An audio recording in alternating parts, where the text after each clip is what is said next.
আসসালামু আলাইকুম। এটিএন বাংলা সংবাদে সবাইকে স্বাগত জানাচ্ছি সীমা খান। শুরুতেই বিআরবি কেবলস সংবাদ শিরোনাম।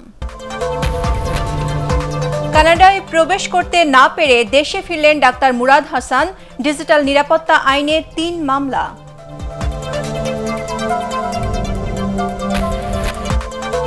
মানবাধিকার লঙ্ঘন না করার দাবি র্যাব মহাপরিচালকের। কোনো বিচার বহির্ভূত হত্যাকাণ্ড হয়নি বললেন আইনমন্ত্রী।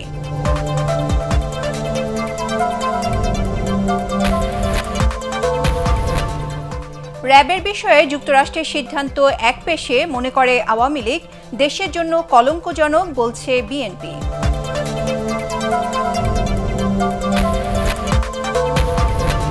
বসে না থেকে প্রযুক্তিগত জ্ঞান অর্জনের মাধ্যমে বেকারত্ব দূর করতে তরুণদের প্রতি আহ্বান প্রধানমন্ত্রীর।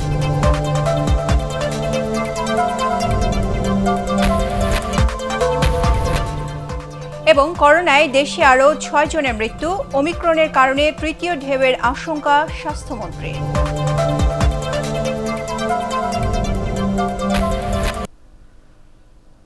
শুনছিলেন বিআরবি কেবলস সংবাদ শিরোনাম। এবারে বিস্তারিত। কানাডার পর দুবাইয়ে ঢুকতে ব্যর্থ হয়ে অবশেষে দেশেই ফিরতে হলো সাবেক তথ্য সম্প্রচার প্রতিমন্ত্রী ডাক্তার মুরাদ হাসানকে। বিকেল ৫টার দিকে এমিরেটস এয়ারলাইন্সের একটি ফ্লাইটে হজরত শাহজালাল আন্তর্জাতিক বিমানবন্দরে পৌঁছান তিনি।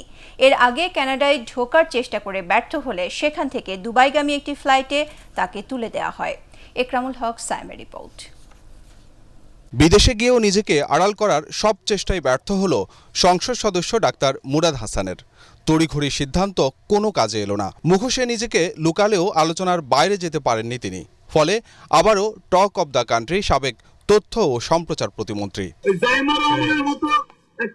বেফাঁস মন্তব্য আর অশালীন কথা বলে ব্যাপক বিতর্কের মুখে প্রতিমন্ত্রীর পদ হারিয়ে কানাডায় পাড়ি দিয়েছিলেন গত বৃহস্পতিবার রাতে। তবে শুক্রবার কানাডার বিমানবন্দরে পৌঁছালে তাকে দেশটির বর্ডার সার্ভিস এজেন্সি সেখানে ঢুকতে দেয়নি। ওই দিন দুপুর ১:৩০টায় টরন্টো পিয়ারসন আন্তর্জাতিক বিমানবন্দরে তাকে ইমিগ্রেশন কর্মকর্তারা জিজ্ঞাসাবাদ করেন। বিভিন্ন সংবাদ মাধ্যমে জানানো হয়, মুরাদ হাসানের সেদেশে প্রবেশে আপত্তি তুলেছিলেন অনেক কানাডিয়ান নাগরিক। সেখান থেকে তাকে তুলে দেয়া হয় দুবাইগামী ফ্লাইটে। দুবাইও ঠাঁই হয়নি মুরাদ হাসানের। রোববার বিকেলে এমিরেটস এয়ারলাইন্সের একটি ফ্লাইটে হজরত শাহজালাল আন্তর্জাতিক বিমানবন্দরে অবতরণ করেন তিনি। এরপর ইমিগ্রেশন কর্মকর্তারা তাকে জিজ্ঞাসাবাদ করেন। করোনা পরীক্ষা না করেই ডাক্তার মুরাদ কিভাবে ফ্লাইটে উঠলেন তা নিয়েও প্রশ্ন দেখা দেয়। তবে দেশ ত্যাগসহ এসব বিষয়ে সরাসরি কথা বলতে গণমাধ্যম কর্মীরা মুখিয়ে থাকলেও তাদের সেই চেষ্টা ব্যর্থ করেই গোপনে বিমানবন্দর ছাড়েন সাবেক এই তথ্য প্রতিমন্ত্রী। একরামুল হক সায়েম, এটিএন বাংলা, ঢাকা। দর্শক, এই মুহূর্তে হজরত শাহজালাল আন্তর্জাতিক বিমানবন্দরে আছেন আমাদের সহকর্মী শারফুল আলম। আমরা এখন সরাসরি চলে যাচ্ছি তার কাছে। শারফুল, ডাক্তার মুরাদ হাসানের দেশে ফেরা নিয়ে আর কি তথ্য আছে আপনার কাছে?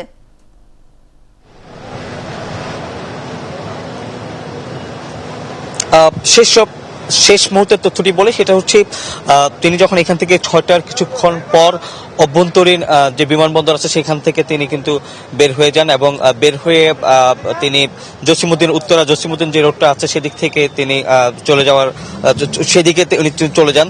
তার আগে আমরা কিন্তু বিমানবন্দরের বিভিন্ন গেটে আসলে আমরা গণমাধ্যম কর্মীরা অবস্থান করতে থাকি তাকে আসলে একটু দেখার জন্য বা সে কোন গেট দিয়ে বের হবে সেটা জানার জন্য। তবে সে ভিআইপি কোনো গেট অথবা সাধারণ যাত্রীরা বিদেশ থেকে আসলে যে গেটগুলো দিয়ে বের হন অভ্যন্তরীণ আন্তর্জাতিক রুটের যাত্রীরা, সেই সব কোনো রুটে কিন্তু তিনি ব্যবহার করেননি এবং গণমাধ্যমের চোখকে ফাঁকি দিয়ে অনেকটা তিনি অভ্যন্তরীণ যে ফ্লাইটের অভ্যন্তরীণ যে বিমানবন্দরটা আছে আমাদের ঢাকা আন্তর্জাতিক বিমানবন্দরে, সেই অভ্যন্তরীণ বিমানবন্দর থেকে কিন্তু তিনি এখান থেকে বের হয়ে যান। তার আগে আমরা যতটুকু জানতে পেরেছি যে ইমিগ্রেশন ওসি রুমে তাকে জিজ্ঞাসাবাদ করা হয়েছে এবং সেখানেও তিনি বেশ কিছু জেরার মুখে পড়েন। যদিও আমাদেরকে সেসব বিষয়ে আমরা কোনো সঠিক কোনো সূত্র থেকে আমাদের গণমাধ্যমকে কিছু অবহিত করা হয়নি। তবে আমরা এর আগে আপনি জানেন যে বিমানবন্দরে বিকালে বিমান প্রতিমন্ত্রী একটি সংবাদ সম্মেলন করেন, যদিও সেটি বিষয়টি অন্য একটা বিষয় নিয়ে ছিল। সেখানে আমরা গণমাধ্যম কর্মীরা তাকে প্রশ্ন করেছিলাম বিমান প্রতিমন্ত্রীকে যে করোনা সনদ ছাড়া তিনি কিভাবে বিদেশে গেলেন এবং যদি উনি আবার ঢাকায় যেহেতু আসছেন তাকে আপনারা কি ধরনের জিজ্ঞাসাবাদ করবেন। তো বিমান প্রতিমন্ত্রী তখন আমাদেরকে যেটা জানিয়েছিলেন সেটা হচ্ছে বিষয়টি স্বাস্থ্য মন্ত্রণালয়, করোনার বিষয়টি স্বাস্থ্য মন্ত্রণালয় এখানে দেখেন। তো স্বাস্থ্য মন্ত্রণালয়ের যেসব কর্মকর্তারা বিমানবন্দরের দায়িত্বে রয়েছেন বা ইমিগ্রেশন পুলিশের যেসব দায়িত্বরত যেসব ব্যক্তিরা রয়েছেন অথবা যারা সংশ্লিষ্ট বিভাগ রয়েছে তারা বিষয়টা আসলে উনি জানবেন, তারা আসলে বিষয়টি জানার কথা এবং তিনি জানাবেন। এবং অনেকটা গণমাধ্যমকে এড়িয়ে গিয়ে তিনি বলেছেন যদি কোনো কারো বিরুদ্ধে যদি কোনো রকমের অনিয়ম বা কোনো রকমের সুস্পষ্ট কোনো অভিযোগ পাওয়া যায় তাহলে সেটাও বিমান মন্ত্রণালয় থেকে দেখা হবে বলে তিনি জানিয়েছেন। আর তার আগে বলি যে এই মুরাদ হোসেন ডক্টর সাবেক তথ্য প্রতিমন্ত্রীর আশা নিয়ে কিন্তু এয়ারপোর্ট সহ আশেপাশের এলাকায় এক ধরনের আমরা অতিরিক্ত পুলিশ মোতায়েন বা নিরাপত্তা ব্যবস্থা জোরদারের চিত্র দেখেছি এবং গণমাধ্যম কর্মীরা যেসব জায়গায় অবস্থান নেওয়ার চেষ্টা করছেন না কেন সেখানে তাদেরকে জোরালো অবস্থানে থাকতে দেখা গিয়েছে, নিরাপত্তা বেষ্টনী তারা তৈরি করার চেষ্টা করেছেন। তো এই ছিল মোটামুটি আমার কাছে এখানকার সবশেষ তথ্য। সীমা। শারফুল, আপনাকে ধন্যবাদ। দর্শক, হযরত শাহজালাল আন্তর্জাতিক বিমানবন্দর থেকে কথা বলছিলেন আমাদের সহকর্মী শারফুল আলম। দেশে ফিরেছেন ডাক্তার মুরাদ হাসান, সেই খবর জানাচ্ছিলেন। বিএনপির প্রতিষ্ঠাতা জিয়াউর রহমানের পরিবারকে নিয়ে আপত্তিকর মন্তব্য করায় সাবেক তথ্য ও সম্প্রচার প্রতিমন্ত্রী ডাক্তার মুরাদ হাসানের বিরুদ্ধে ডিজিটাল নিরাপত্তা আইনে ৩টি মামলা হয়েছে। ঢাকা, রাজশাহী এবং চট্টগ্রামের সাইবার ট্রাইব্যুনালে মামলাগুলো দায়ের করা হয়। এসব মামলায় ডাক্তার মুরাদের পাশাপাশি মহিউদ্দিন হেলাল নাহিদকেও আসামি করা হয়েছে। আরও জানাচ্ছেন হুমায়ুন চিশতি। সাবেক তথ্য ও সম্প্রচার প্রতিমন্ত্রী ডক্টর মুরাদ হাসানের বিরুদ্ধে ঢাকার সাইবার ট্রাইব্যুনালে ডিজিটাল নিরাপত্তা আইনে মামলার আবেদন করেন জাতীয়তাবাদী আইনজীবী ফোরামের নেতা ওমর ফারুক। বিএনপি চেয়ারপারসন বেগম খালেদা জিয়ার নাতনি ব্যারিস্টার জাইমা রহমান সম্পর্কে কুরুচিপূর্ণ বক্তব্য দেওয়ার অভিযোগ আনা হয়েছে মামলায়। সোমবার এ বিষয়ে শুনানি হবে বলে জানিয়েছেন আইনজীবীরা। ডক্টর মুরাদ, ব্যারিস্টার জাইমা রহমান এবং বাংলাদেশের নারী সমাজ সম্পর্কে যেসব কুরুচিপূর্ণ বক্তব্য দিয়েছেন তাতে নারী সমাজকে হেয় করা হয়েছে, নারী সমাজের মর্যাদা হেয় প্রতিপন্ন করা হয়েছে এবং তাদের মানহানি করা হয়েছে। এই সকল কারণ এবং এই বক্তব্য যেহেতু ইলেকট্রনিক বিন্যাসে সেটা প্রচারিত হয়েছে সেই হেতু এটা ডিজিটাল নিরাপত্তা আইনের আওতাভুক্ত অপরাধের শামিল। একই অভিযোগে রাজশাহী বিভাগীয় সাইবার ট্রাইব্যুনালে সাবেক তথ্য ও সম্প্রচার প্রতিমন্ত্রীর বিরুদ্ধে মামলা করেন বগুড়া আইনজীবী সমিতির সাবেক সাধারণ সম্পাদক একেএম সাইফুল ইসলাম। আদালত আবেদন গ্রহণ করে সোমবার শুনানির দিন ঠিক করেন। জনাব মুরাদ হাসান এবং যে ফেসবুক লাইভে যিনি সাক্ষাৎকার নিয়েছিলেন শেখ মহিউদ্দিন হেলাল, এই দুজনের নামে আমরা ডিজিটাল নিরাপত্তা আইন ৭৮ মামলা দায়ের করলাম এবং আজকে ফাইল হলো। মামলাটা আদালতে দাখিল করা হলে আদালত মামলাটা গ্রহণ করে এটা পরবর্তী আদেশের জন্য দিন দিয়েছেন। চট্টগ্রাম সাইবার ট্রাইব্যুনালে ডিজিটাল নিরাপত্তা আইনে মামলা করেন চট্টগ্রাম আইনজীবী ফোরামের সভাপতি বাদল আনোয়ার। এ বিষয়ে আদেশের জন্য আগামী 15 ডিসেম্বর দিন ঠিক করে দেয় আদালত। 3টি মামলাতেই ডক্টর মুরাদ হাসানের পাশাপাশি মহিউদ্দিন হেলাল নাহিদকে আসামি করা হয়েছে। হুমায়ুন চিশতি, এটিএন বাংলা, ঢাকা। র্যাব মানবাধিকার লঙ্ঘন করে না, বরং এই বাহিনী আইন ও সংবিধান অনুযায়ী কাজ করে বলে মন্তব্য করেছেন র্যাব মহাপরিচালক চৌধুরী আব্দুল্লাহ আল মামুন।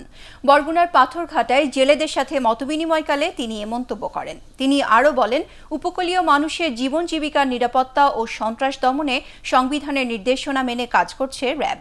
জলদস্যুদের আত্মসমর্পণের আহ্বান জানিয়ে তাদের স্বাভাবিক জীবনে ফিরে আসতে সব ধরনের সহযোগিতার আশ্বাস দেন র্যাব মহাপরিচালক।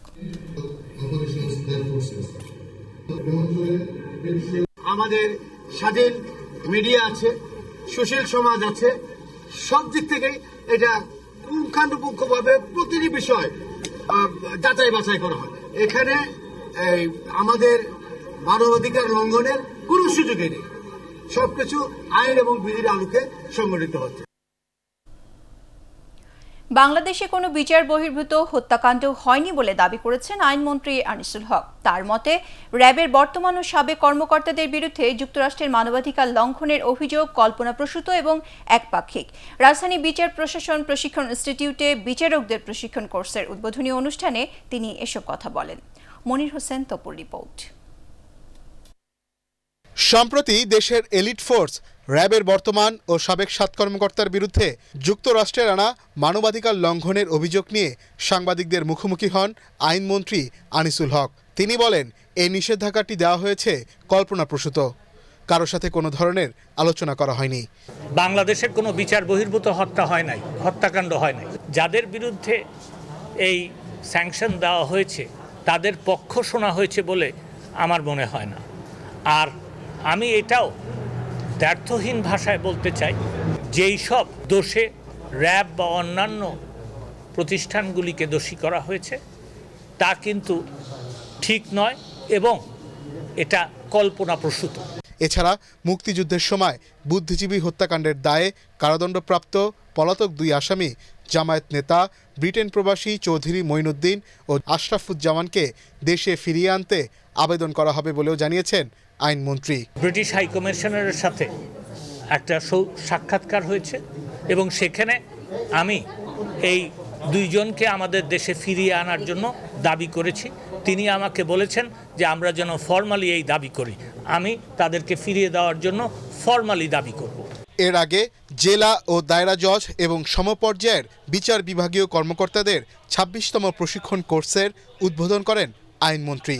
এ সময় তিনি বলেন, মামলা নিষ্পত্তিতে গতি বাড়াতে ই-জুডিশিয়াল প্রকল্প একনেকে দ্রুত উপস্থাপন করা হবে। জেলখানার উপর মনির হোসেন তপু, এটিএন বাংলা, ঢাকা। র্যাবের বিষয়ে মার্কিন প্রশাসনের সিদ্ধান্ত একপেশে ও রাজনৈতিক উদ্দেশ্য প্রণোদিত বলে মন্তব্য করলেন আওয়ামী লীগ সাধারণ সম্পাদক ওবায়দুল কাদের। সচিবালয়ে ব্রিফিংয়ে তিনি আরও বলেন, এই সিদ্ধান্ত দেশের ভেতরে জঙ্গিবাদ ও সন্ত্রাসীদের উৎসাহিত করবে। ৭১-এ বাংলাদেশের বিরুদ্ধে যুক্তরাষ্ট্র ৭ম নৌবহর পাঠিয়েছিল জানিয়ে সড়ক পরিবহন ও সেতুমন্ত্রী বলেন, ৭৪-এ সংকটকালেও কিউবার কাছে পাট বিক্রির অজুহাতে খাদ্যবাহী জাহাজ মাঝপথ থেকে ফিরিয়ে নিয়েছিল তারা। ৭৫-এ বঙ্গবন্ধু হত্যাকাণ্ডের পেছনে যুক্তরাষ্ট্রের ভূমিকা নিয়ে প্রশ্ন থাকলেও বিষয়গুলোকে বাংলাদেশ বন্ধুত্বের প্রশ্নে বাধা হতে দেয়নি বলেও মন্তব্য করেন ওবায়দুল কাদের। ২০১৫ সালের পর থেকে এ পর্যন্ত যুক্তরাষ্ট্রে আইন শৃঙ্খলা বাহিনী দ্বারা বিচার বহির্ভূত হত্যাকাণ্ড ঘটেছে ৬,৬০০ জনের মতো। বিচার বহির্ভূত হত্যাকাণ্ড নিয়ে দিনের পর দিন আমেরিকার বিভিন্ন সিটিতে সাধারণ মানুষ রাস্তায় না, তাদের অন্য দেশের মানবাধিকার পরিস্থিতি নিয়ে কোনো ধরনের বক্তব্য গ্রহণযোগ্য নয়। কিছু ব্যক্তি এবং এনজিওর ভুল তথ্যের কারণে যুক্তরাষ্ট্র র্যাবের সাবেক ও বর্তমান কর্মকর্তাদের উপর নিষেধাজ্ঞা জারি করেছে বলে মনে করেন তথ্য ও সম্প্রচার মন্ত্রী ডক্টর হাসান মাহমুদ। তিনি বলেন, যুক্তরাষ্ট্রে অহরহ মানবাধিকার লঙ্ঘনের ঘটনা ঘটছে, ফলে এ ধরনের নিষেধাজ্ঞা অগ্রহণযোগ্য। তবে এতে দুদেশের সম্পর্কের অবনতি ঘটবে না বলেও আশা করেন তিনি। সচিবালয়ে একটি বইয়ের মোড়ক উন্মোচন অনুষ্ঠানে হাসান মাহমুদ এসব কথা বলেন।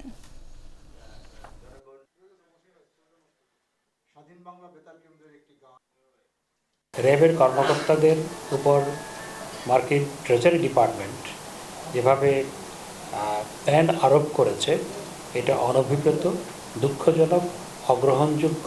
আমাদের দেশের কিছু এনজিও, কিছু ব্যক্তিবিশেষ, তারা ক্রমাগতভাবে বিভিন্ন জায়গায় দেশের বিরুদ্ধে ষড়যন্ত্র করছে। ফ্যাব্রিকেটেড, মিসলিডেড তথ্য উপাত্তের প্রেক্ষিতে এই সিদ্ধান্ত হয়েছে বলে মনে করি। এই ঘটনা একটি বিচ্ছিন্ন ঘটনা হিসাবেই থাক এবং আমাদের সাথে মার্কিন যুক্তরাষ্ট্রের যে সম্পর্ক, এটির উপর কোনো প্রভাব পড়বে না। র্যাবের বিরুদ্ধে নিষেধাজ্ঞা দেশের জন্য কলঙ্কজনক বলে মন্তব্য করেছেন বিএনপি মহাসচিব মির্জা ফখরুল ইসলাম আলমগীর। তার ভাষায়, ক্ষমতায় থাকতে রাষ্ট্রযন্ত্রকে ব্যবহার করে আওয়ামী লীগ এ পরিস্থিতি তৈরি করেছে।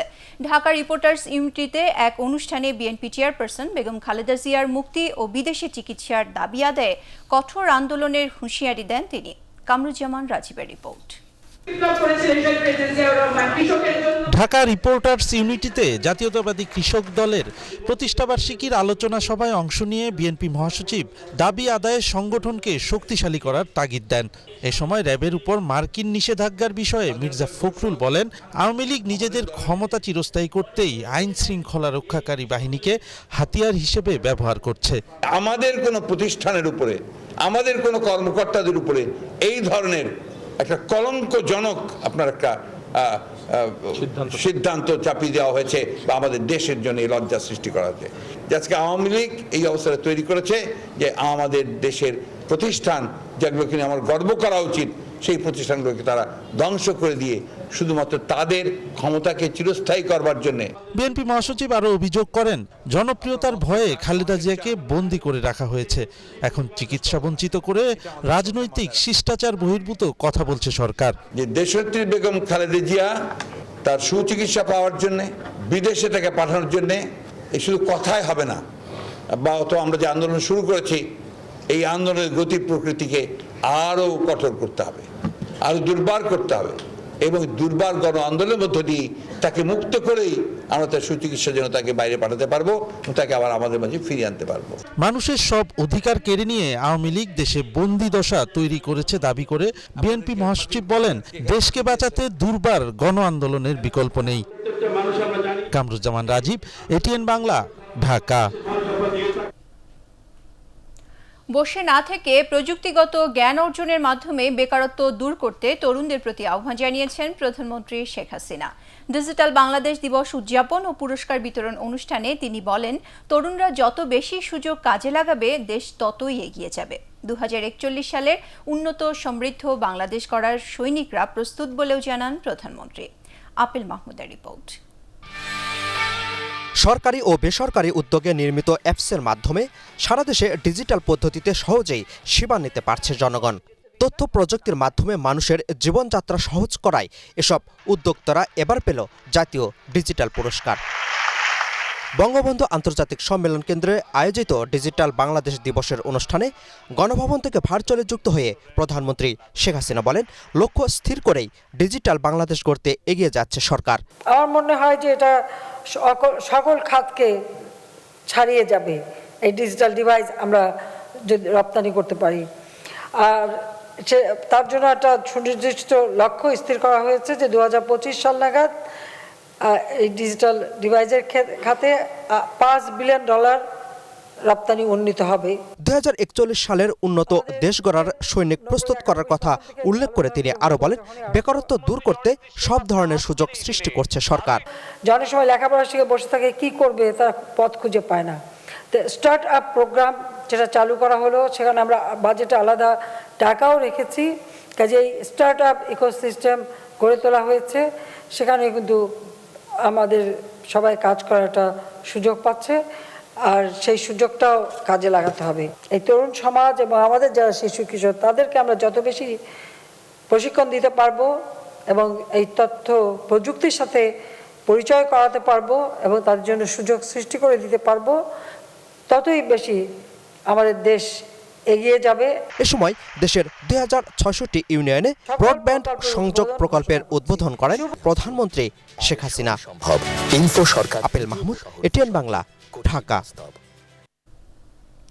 বহিঃশত্রু আক্রমণ করলে তা মোকাবেলা করার সক্ষমতা বাংলাদেশ অর্জন করেছে বলে জানিয়েছেন প্রধানমন্ত্রী শেখ হাসিনা। গণভবন থেকে চট্টগ্রামের ভাটিয়ারীতে বাংলাদেশ মিলিটারি একাডেমিতে অনুষ্ঠিত রাষ্ট্রপতি কুচকাওয়াজে ভার্চুয়ালি যুক্ত হয়ে তিনি একথা জানান। তিনি আরও বলেন, দেশের স্বাধীনতা ও সার্বভৌমত্ব রক্ষায় সেনাবাহিনীকে সব সময় সজাগ ও সতর্ক থাকতে হবে।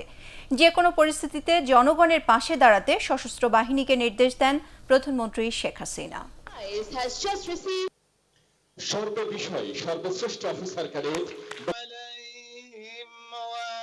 বিএমএ সামরিক অসামরিক কর্মকর্তা কর্মচারী শিক্ষার্থীরা যে তোমার দেশ মাতৃকার মহান স্বাধীনতা সার্বভৌমত্ব রক্ষা করবে। এই দায়িত্ব পালনে সবসময় সজাগ থাকতে হবে, প্রস্তুত থাকতে হবে। সর্বোচ্চ ত্যাগের বিনিময় হলো দেশের স্বাধীনতা সার্বভৌমত্ব রক্ষা করাই হবে একমাত্র পেশাগত ব্রত। সেই সাথে সাথে এদেশের সন্তান হিসেবে এদেশের মানুষের পাশে থাকতে হবে। জনগণের সকল প্রয়োজনে তোমাদের দায়িত্ব পালন করতে হবে। সকলের সাথে বন্ধুত্ব, কারোর সাথে বৈরিতা নয়। আমরা সেই পররাষ্ট্র নীতিতেই বিশ্বাস করি, কিন্তু কখনো যদি আমরা কোনো বহিঃশত্রু দ্বারা আক্রান্ত হই, তো দেশের স্বাধীনতা সার্বভৌমত্ব রক্ষার সক্ষমতাও আমরা ইতিমধ্যে অর্জন করেছি। শ্রম আইন লঙ্ঘনের অভিযোগে শান্তিতে নোবেল বিজয়ী ডক্টর মোহাম্মদ ইউনূসের বিরুদ্ধে করা মামলার কার্যক্রম 6 মাসের জন্য স্থগিত করেছে হাইকোর্ট। বিচারপতি হাবিবুল গনি ও বিচারপতি রিয়াজউদ্দিন খানের দ্বৈত বেঞ্চ এ আদেশ দেয়। গত 9 সেপ্টেম্বর ঢাকার তৃতীয় শ্রম আদালতে কলকারখানা ও প্রতিষ্ঠান অধিদপ্তরের শ্রম পরিদর্শক আরিফুজ্জামান 4 জনের বিরুদ্ধে এ মামলা করেন। ডক্টর ইউনূস ছাড়াও গ্রামীণ টেলিকমের ব্যবস্থাপনা পরিচালক আশরাফুল হাসান, পরিচালক নুরজাহান বেগম এবং শাহজাহানকে মামলায় বিবাদী করা হয়।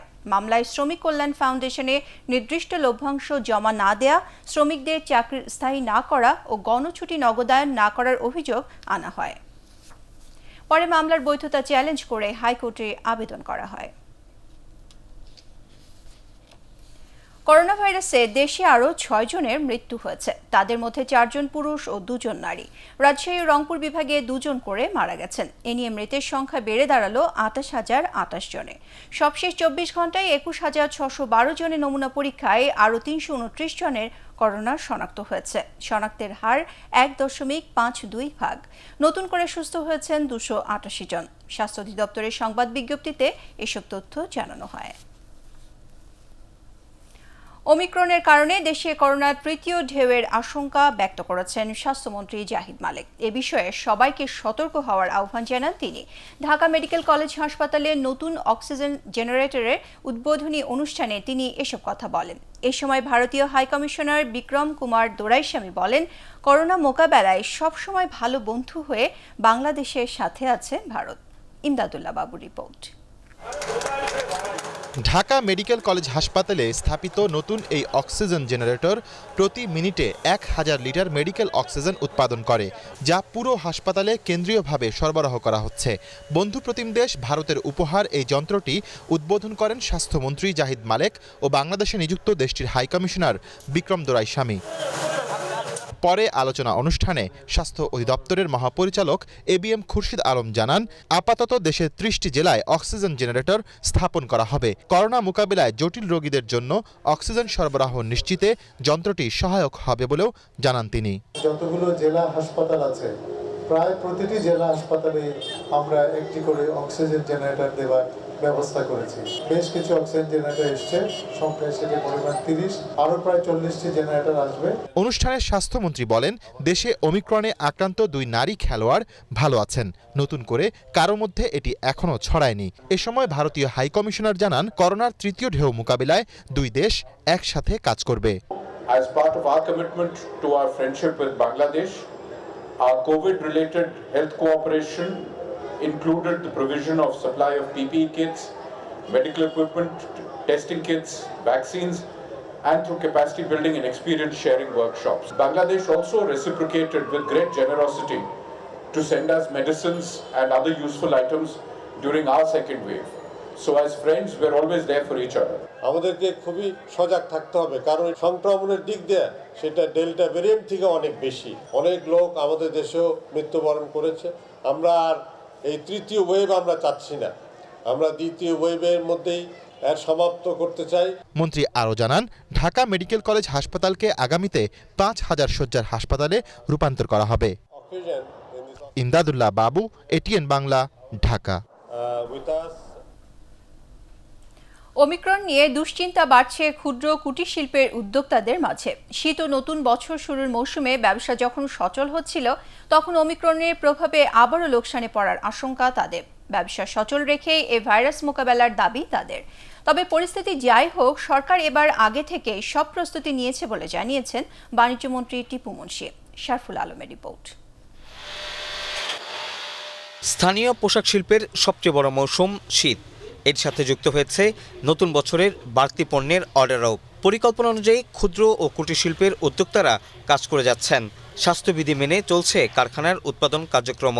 সেখানে সুইং মেশিনে পোশাক তৈরিতে ব্যস্ত কর্মীরা। তবে এসবের মাঝেও তাদের জন্য দুঃসংবাদ, করোনা ভাইরাসের নতুন ধরন ওমিক্রন শনাক্ত। ভাইরাসটি শনাক্তের পর নতুন করে পণ্যের অর্ডার নিয়ে শঙ্কা বাড়ছে তাদের। আশঙ্কা দেখতেছি যে ওমিক্রন এটা যদি করোনার মতো আবার যদি পরিস্থিতি ভয়াবহ করে তাহলে আমাদের ফ্যাক্টরি যদি আবার যদি বন্ধ দিতে হয় বা লকডাউন আসে দেশে, তাহলে আমরা ভবিষ্যতে এবং অনেক ক্ষতিগ্রস্তের মধ্যে পড়ে যাব।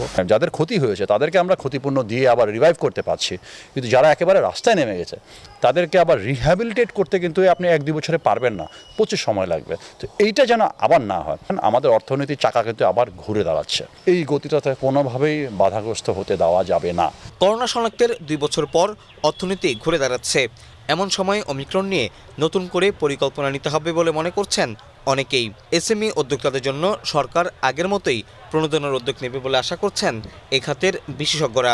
যদি ঘটনাক্রমে ছড়িয়ে যায় সেই ক্ষেত্রে নিশ্চয়ই সরকার আমাদের ছোট উদ্যোক্তাদের জন্য যেমন করোনা কালেও যেমন প্রণোদনার প্যাকেজ ঘোষণা করা হয়েছে, আমার বিশ্বাস আল্লাহ না করুক যে ওমিক্রন যদি ওইভাবে ছড়িয়ে যায় তাহলে নিশ্চয়ই সরকার সেটা বিবেচনা করবে আমাদের ছোট বড় সকল উদ্যোক্তাদের জন্য। ওমিক্রনটা অত বেশি বিপজ্জনক হবে না, তারপর আমরা তো প্রস্তুত রয়েছি। এই সময়ও সর্বোচ্চ পরিমাণে অর্ডার গার্মেন্টস সেক্টর পাচ্ছে, সব দিকে আমরা তৈরি আছি। আর বড় ধাক্কাটা সয়ে এসেছি, সামনের দিনগুলো আরও শক্তভাবে আমরা হ্যান্ডেল করতে পারবো। টিকা কার্যক্রম জোরদার থাকায় করোনার নতুন ধরন নিয়ে ভয়ের কিছু নেই বলেও জানান নীতি নির্ধারকরা।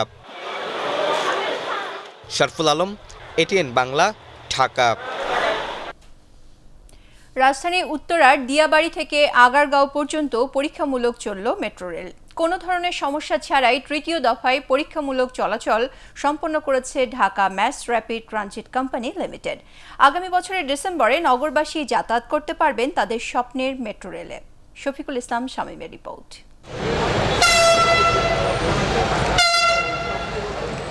2022 সালের 16 ডিসেম্বর বিজয় দিবসে যাত্রীসহ চলবে দেশের প্রথম মেট্রো রেল। এরই ধারাবাহিকতায় তৃতীয় দফার আনুষ্ঠানিক ট্রায়াল হিসেবে মেট্রো রেল পরিচালিত হলো রাজধানীর দিয়াবাড়ি থেকে আগারগাঁও স্টেশন পর্যন্ত। ট্রেনটি আগারগাঁও স্টেশনে প্রায় 40 মিনিট অবস্থান করে আবার উত্তরায় ফিরে যায়। ঢাকা মাস ট্রানজিট কোম্পানি লিমিটেডের ব্যবস্থাপনা পরিচালক MAN সিদ্দিক জানান, মতিঝিল পর্যন্ত অধিকাংশ উড়াল সড়কের কাজ শেষ হবে আগামী বছরের জানুয়ারিতে। আমরা আশা করি যে ডিসেম্বর মাসের মধ্যে আমাদের দোয়েল চত্বর পর্যন্ত যে ভায়াডাক আছে এই ভায়াডাকের সম্পূর্ণ অংশ নির্মাণ সম্পন্ন হয়ে যাবে। আমরা আশা করছি জানুয়ারি 2022 মাসে আমাদের একদম মতিঝিল পর্যন্ত আমাদের মেট্রো রেলের যে ভায়াডাক সেই ভায়াডাকের নির্মাণ সম্পন্ন হয়ে যাবে। মেট্রো রেলের পারফরমেন্স টেস্ট 3 ভাগে ভাগ করা হয়েছে। শুরুতে উত্তরা থেকে 3টি স্টেশন পর্যন্ত চলাচল করে মেট্রো রেল। গত মাসে দ্বিতীয় ধাপে তা সম্প্রসারণ করে মিরপুর 10 নম্বর পর্যন্ত 6টি স্টেশনে পৌঁছায়। শেষ ধাপে আগারগাঁও পর্যন্ত পারফরমেন্স টেস্ট শুরু হলো। 2022 সালের 16 ডিসেম্বর আমরা মেট্রো রেলের যে বাণিজ্যিক চলাচল এই আগারগাঁও পর্যন্ত সেটা আমরা শুরু করতে যাচ্ছি। তারই ধারাবাহিকতায় এই পারফরমেন্স টেস্টগুলো হচ্ছে। এই পারফরমেন্স টেস্ট অন্তত আরও 1 মাস চলবে। এরপর শুরু হবে ইন্টিগ্রিটি টেস্ট। সেখানে মূলত দেখা হবে সব স্টেশনে ট্রেন ঠিকমতো থামছে কিনা, বৈদ্যুতিক সংকেত ও যোগাযোগ ব্যবস্থা কাজ করছে কিনা। তারপর শুরু হবে বাণিজ্যিকভাবে চলাচল। প্রতিটি মেট্রোতে 306 জন যাত্রী চলাচল করতে পারবেন। মিরপুরের পর এবার আগারগাঁও পর্যন্ত আসলো স্বপ্নের মেট্রো রেল। যদিও যাত্রী পরিবহনের সুযোগ না থাকলেও আগামী বছর যাত্রীরা এই পরিবহন ব্যবহার করতে পারবেন। তবে প্রকল্প সংশ্লিষ্টরা বলছেন, ড্রিম প্রজেক্ট এই মেট্রো রেলের কাজ খুব দ্রুত সময়ের মধ্যেই শেষ করা হবে। শফিকুল ইসলাম শামীম, এটিএন বাংলা, ঢাকা। ই-কমার্স প্রতিষ্ঠান ইভ্যালির প্রতারণার মামলায় অভিযুক্ত অভিনেত্রী রাফিয়াত রশিদ মিথিলা ও শবনম ফারিয়া আগাম জামিন আবেদন করেছেন। হাইকোর্টের সংশ্লিষ্ট শাখায় আইনজীবীর মাধ্যমে তারা এই আবেদন করেন। বিচারপতি জাহাঙ্গীর হোসেন ও বিচারপতি আতওয়ার রহমানের দ্বৈত বেঞ্চে আগামীকাল এ বিষয়ে শুনানি হতে পারে বলে জানিয়েছেন তাদের আইনজীবী। ইভ্যালির হয়ে অর্থ আত্মসাতের অভিযোগে রাফিয়াত রশিদ মিথিলা ও শবনম ফারিয়া সহ 9 জনের বিরুদ্ধে গত 4 ডিসেম্বর ধানমন্ডি থানায় মামলা করেন ইভ্যালির এক গ্রাহক। ডিজিটাল ফিনান্সিয়াল সার্ভিস ব্যবহার করে প্রতারণার অভিযোগে মূল হোতাসহ 7 জনকে সহ বিভিন্ন স্থান থেকে গ্রেপ্তার করেছে সিআইডি। সংস্থার প্রধান কার্যালয়ে সংবাদ সম্মেলনে জানানো হয়, চক্রটি লাইসেন্স ছাড়া ইন্টারনেটে মাল্টিলেভেল মার্কেটিং কার্যক্রমের মাধ্যমে কয়েক কোটি টাকা হাতিয়ে নিয়েছে। গ্রাহকদের অতিরিক্ত কমিশনের প্রলোভন দেখিয়ে চক্রটি দীর্ঘদিন ধরে প্রতারণা করে আসছিল বলে জানায় সিআইডি। ডিজিটাল বাংলাদেশের অর্জন উপকৃত সব জনগণ প্রতিপাদ্য নিয়ে উদযাপিত হচ্ছে ডিজিটাল বাংলাদেশ দিবস। এ উপলক্ষে রাজধানী ধানমন্ডি ৩২ নম্বরে বঙ্গবন্ধুর প্রতিকৃতিতে শ্রদ্ধা জানিয়েছেন তথ্য ও যোগাযোগ প্রযুক্তি প্রতিমন্ত্রী জুনায়েদ আহমেদ পলক। পরে বিভিন্ন মন্ত্রণালয়ের তথ্য প্রযুক্তি শাখার কর্মকর্তা কর্মচারীদের অংশগ্রহণে মানিক মিয়া এভিনিউ থেকে একটি শোভাযাত্রা বের হয়ে নগরীর বিভিন্ন সড়ক প্রদক্ষিণ করে।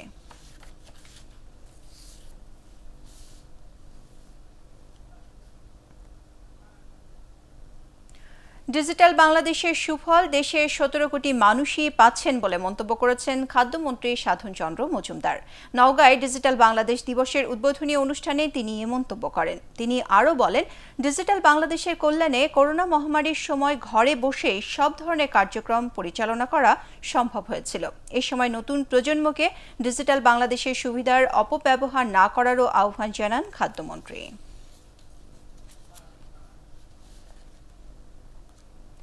নারায়ণগঞ্জের সোনারগাঁওয়ে জমি সংক্রান্ত বিরোধের জেরে কলেজ ছাত্র মফিজুল ইসলাম হত্যা মামলায় একজনের মৃত্যুদণ্ড ৯ জনের যাবজ্জীবন কারাদণ্ড দিয়েছে আদালত।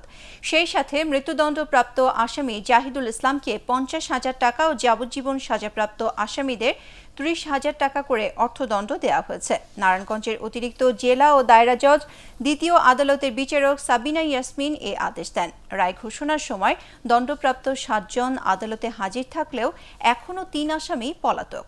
২০১১ সালে জমি সংক্রান্ত বিরোধের জেরে মফিজুল ইসলামকে টেটা দিয়ে খুঁচিয়ে হত্যা করেন তার বাবার প্রতিপক্ষের লোকজন। বাংলাদেশ মিলিটারি একাডেমিতে রাষ্ট্রপতি কুচকাওয়াজের মাধ্যমে সেনাবাহিনীতে কমিশন লাভ করলেন ১০৩ জন ক্যাডেট। এর মধ্যে ৭ জন ফিলিস্তিনি ও ১ জন শ্রীলঙ্কান ক্যাডেট। চট্টগ্রামের ভাটিয়ারীতে ৮১তম দীর্ঘমেয়াদী কোর্সে অংশ নেন সেনাবাহিনীর ৮৮ জন পুরুষ ও ৭ জন নারী ক্যাডেট। ভিডিও কনফারেন্সের মাধ্যমে প্যারেডের সালাম গ্রহণ করেন প্রধানমন্ত্রী শেখ হাসিনা। এই সময় প্রধানমন্ত্রীর পক্ষে সেনাবাহিনী প্রধান জেনারেল এস.এম. শফিউদ্দিন আহমেদ কৃতী ক্যাডেটদের পুরস্কার তুলে দেন। কোর্সের সেরা চৌকস ক্যাডেট হিসেবে নির্বাচিত হয়ে সোর্ড অব অনার অর্জন করেন battalion senior under officer Abdullah Al Islam. সামরিক বিষয়ে শ্রেষ্ঠত্বের জন্য সেনাবাহিনী প্রধান স্বর্ণপদক লাভ করেন company junior under officer Imrul Kayes. Parade শেষে নবীন অফিসারদের র্যাঙ্ক ব্যাজ পরিয়ে দেন তাদের বাবা মা ও অভিভাবক। আমি নিশ্চিত আপনার মূল্যবান দিক নির্দেশনামূলক বক্তব্য আজকের নবীন অফিসারদের দেশপ্রেম, আত্মত্যাগ এবং স্বাধীনতার চেতনায় উদ্বুদ্ধ করবে। সর্বোপরি বঙ্গবন্ধুর সোনার বাংলা গড়ার ক্ষেত্রে উল্লেখযোগ্য ভূমিকা রাখবে। আমি আরো দৃঢ়ভাবে বলতে চাই যে বাংলাদেশ সেনাবাহিনীর প্রতিটি সদস্য সোনার বাংলা গড়ার জন্য সর্বোচ্চ ত্যাগ স্বীকারে সদা প্রস্তুত থাকবে। স্বাধীনতার ৫০ বছরে বাংলাদেশের অর্জন ভারতকেও গর্বিত করবে বলে মন্তব্য করেছেন পররাষ্ট্র প্রতিমন্ত্রী শাহরিয়ার আলম। কলকাতায় বাংলাদেশ উপ হাইকমিশনে আয়োজিত কলকাতা ফ্রেন্ডস অব বাংলাদেশ অনুষ্ঠানে তিনি এ মন্তব্য করেন। তিনি আরও বলেন, দেশে বিদেশে বাংলাদেশের বিরুদ্ধে ষড়যন্ত্র থেমে নেই, তাই এ বিষয়ে সবাইকে সতর্ক থাকতে হবে। অবসরপ্রাপ্ত মেজর এ.এস.এম. শামসুল আরেফিন সম্পাদিত বাংলাদেশ অ্যান্ড 50 ও সত্যম রায়চৌধুরী সম্পাদিত বঙ্গবন্ধু ফর ইউ শীর্ষক দুটি বইয়ের মোড়ক উন্মোচনের জন্য এ অনুষ্ঠানের আয়োজন করা হয়। এবারে আল আরাফা ইসলামী ব্যাংক অর্থ সংবাদ।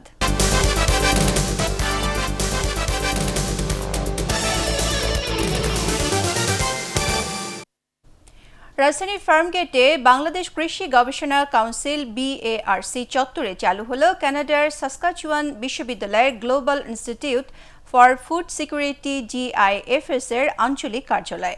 সকালে কার্যালয়ের উদ্বোধন করেন কৃষিমন্ত্রী ডক্টর আব্দুর রাজ্জাক। ভবিষ্যতে কৃষি উৎপাদনের প্রবৃদ্ধি আরও বাড়াতে যেসব চ্যালেঞ্জ রয়েছে তা মোকাবেলায় এই আঞ্চলিক অফিস গুরুত্বপূর্ণ ভূমিকা পালন করবে বলে মনে করেন তিনি।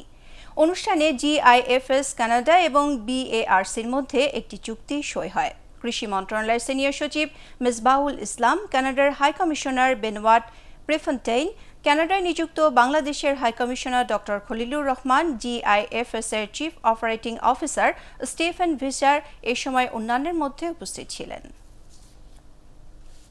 এবারে আন্তর্জাতিক সংবাদ।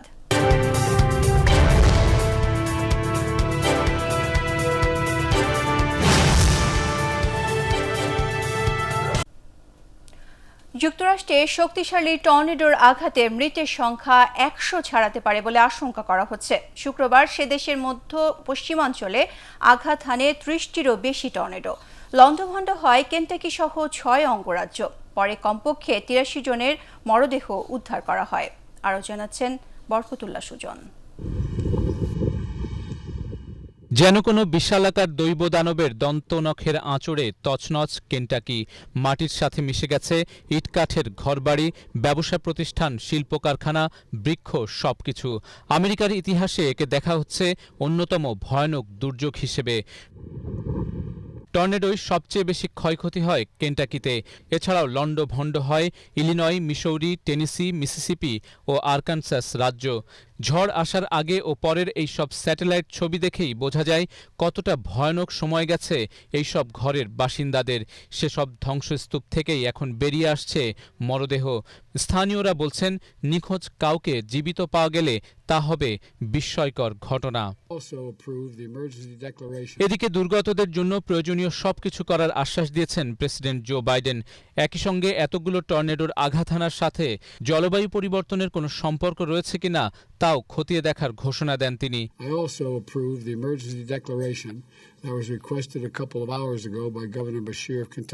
এরই মধ্যে কেন্টাকির ক্ষতিগ্রস্ত বাসিন্দাদের সাহায্যার্থে বড় অঙ্কের তহবিল ছাড় করেছেন প্রেসিডেন্ট জো বাইডেন।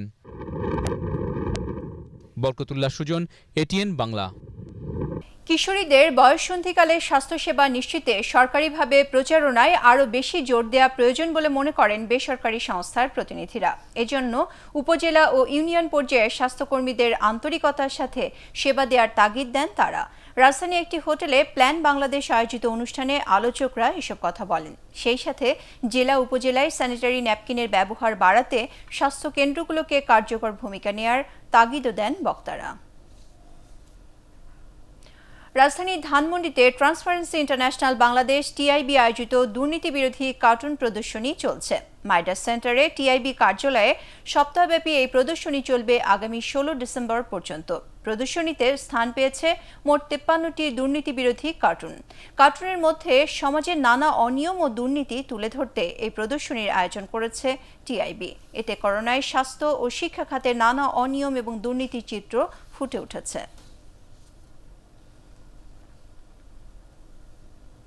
এবার ইস্পাহানি শেয়ার বাজার সংবাদ।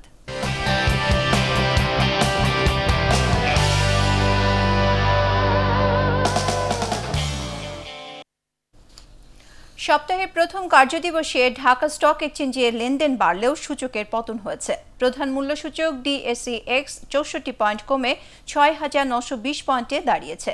এছাড়া সরিয়া সূচক ৮ ও 30 সূচক 28 পয়েন্ট কমেছে। দিন শেষে লেনদেন হয় ১,১৪৮ কোটি 23 লাখ টাকার শেয়ার ও মিউচুয়াল ফান্ডের ইউনিট। লেনদেন হওয়া ৩৭৬টি কোম্পানির মধ্যে দাম বেড়েছে ৯৯টি, কমেছে ২৪২টি এবং অপরিবর্তিত রয়েছে ৩৫টি প্রতিষ্ঠানের শেয়ারের দাম। এখন পার্টেক্স খেলার খবর।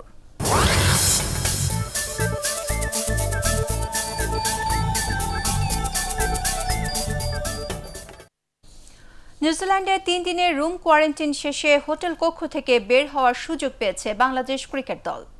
করোনা টেস্ট নেগেটিভ হওয়ায় জিমও করেছেন ক্রিকেটাররা। 7 দিন পর দলগত অনুশীলন শুরু করার সুযোগ পাবেন মুমিনুল হকরা। দলের অলরাউন্ডার মেহেদী হাসান মিরাজ জানান, এর আগে খাওয়া দাওয়া থেকে শুরু করে সবকিছু হোটেল কক্ষেই করতে হয়েছে তাদের। সবাই ভালো এবং সুস্থ আছেন। কোয়ারেন্টাইন শেষে 2টি প্রস্তুতি ম্যাচ খেলবেন বাংলাদেশের ক্রিকেটাররা। আগামী 1 জানুয়ারি মাউন্ট মঙ্গাইনুতে শুরু হবে প্রথম টেস্ট। কালকে থেকে আমরা কিছু ফ্রি হ্যান্ডের এক্সারসাইজ করতে পারবো রুমের ভিতরে। আমাদের বাইক আছে, তারপরে থেরাব্যান্ড দিয়ে দেওয়া হয়েছে, সেগুলো নিয়ে হয়তো আমরা রুমের ভিতরে কিছু এক্সারসাইজ কাজ করব। এবং 3 দিন পরে থেকে আমাদের হয়তো বাইরে যে কিছু সময় হাঁটাহাঁটি করতে দেওয়া হবে এবং তারপরে যে প্র্যাকটিস ফ্যাসিলিটিস আছে সেটা আমাদেরকে টাইম টু টাইম জানিয়ে দেওয়া হবে। এক মৌসুম বিরতির পর মাঠে গড়ালো ফ্র্যাঞ্চাইজি ভিত্তিক জাতীয় ক্রিকেট লিগের আসর বঙ্গবন্ধু বাংলাদেশ ক্রিকেট লিগ। রাজশাহী শহীদ কামরুজ্জামান স্টেডিয়ামে বিসিবি সাউথ জোনের বিপক্ষে প্রথম ইনিংসে ইসলামী bank east zone all out হয় 260 রানে।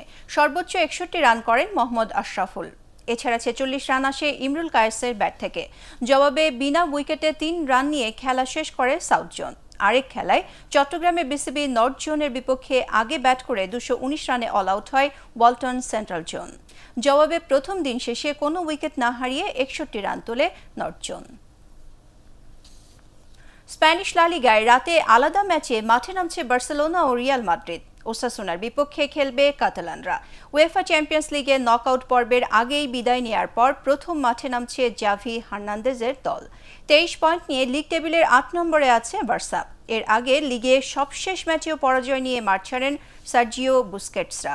ইনজুরির কারণে জাভি পাচ্ছেন না জর্ডি আলবা ও মেমফিস ডিপাইদের। ওসাসুনার মাঠে রাত 9:15টায় শুরু হবে ম্যাচটি। আরেক খেলায় রাত 2টায় রিয়াল মাদ্রিদ খেলবে অ্যাটলেটিকো মাদ্রিদের বিপক্ষে। লিগ টেবিলের শীর্ষে আছে কার্লো আনচেলত্তির দল, আর 10 পয়েন্টের ব্যবধানে চতুর্থ স্থানে রয়েছে অ্যাটলেটিকো। ইংলিশ প্রিমিয়ার লিগে জয় পেয়েছে ম্যানচেস্টার ইউনাইটেড ও ম্যানচেস্টার সিটি। নিজেদের মাঠে খেলার শুরুতে উলভারহ্যাম্পটনের বিপক্ষে তেমন সুবিধা করতে পারেনি ম্যান সিটি। ফলে প্রথমার্ধের খেলা গোলশূন্যভাবে শেষ হয়। 66 মিনিটে রাহিম স্টার্লিং পেনাল্টি গোলে এগিয়ে দেন সিটিজেনদের। শেষ পর্যন্ত এক গোলেই লিগ টেবিলের শীর্ষস্থান ধরে রাখে তারা। এদিকে তাদের নগর প্রতিপক্ষ ম্যানচেস্টার ইউনাইটেডও জয় পেয়েছে। গোলশূন্য প্রথমার্ধের পর পর্তুগিজ মহাতারকা ক্রিস্টিয়ানো রোনালদোর পেনাল্টি গোলে তারা পরাজিত করে নরউইচ সিটিকে। 16 ম্যাচে 27 পয়েন্ট নিয়ে লিগ টেবিলের 5 নম্বরে রইল রেড ডেভিলরা। সংবাদ শেষ করার আগে বিআরবি কেবল শিরোনামগুলো আরও একবার। কানাডায় প্রবেশ করতে না পেরে দেশে ফিরলেন ডাক্তার মুরাদ হাসান। ডিজিটাল নিরাপত্তা আইনে 3 মামলা।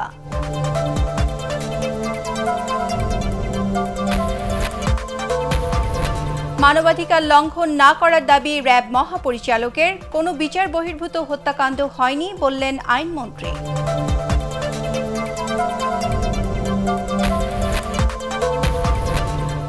র্যাবের বিষয়ে যুক্তরাষ্ট্রের সিদ্ধান্ত একপেশে মনে করে আওয়ামী লীগ। দেশের জন্য কলঙ্কজনক বলছে বিএনপি।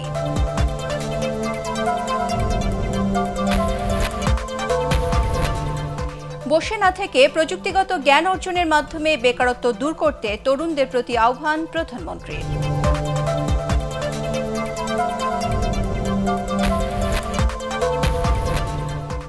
এবং করোনায় দেশে আরও 6 জনের মৃত্যু।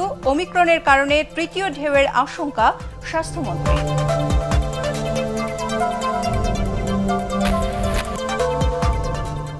পরবর্তী সংবাদ দেখার আমন্ত্রণ জানিয়ে এখনকার মতো শেষ করছি। করোনা ভাইরাস থেকে নিজেকে সুরক্ষিত রাখতে মাস্ক পরুন, বারবার হাত পরিষ্কার করুন।